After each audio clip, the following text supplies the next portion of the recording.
По существующим археологическим источникам, а также по иностранным и грузинским письменным и другим источникам, Абхазия была одной из историко-географических провинций Грузии с совершенно четкими, определенными границами. Сначала это было эриставство. Пришлыми являются абсуйцы. Абсуйцы, а не абхазы. Но что случилось? Сейчас мы знаем, что абсуйцы проживали на Северном Кавказе. Мы имеем европейские карты XV, XVI, XVII веков, где обозначено и место их расселения в среднем течении реки Кубань. Там прямо написано Апсуа, и там же указан их укрепленный пункт Аква, имя, которое они впоследствии дали городу Сухуми.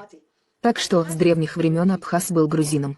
Среди соседних стран всегда были двусторонние переходы туда-сюда. Наверное, и раньше тоже были неважные такие перемещения, но к этому не придавали особое значение. Когда уже по определенным историческим обстоятельствам большая их масса пришла,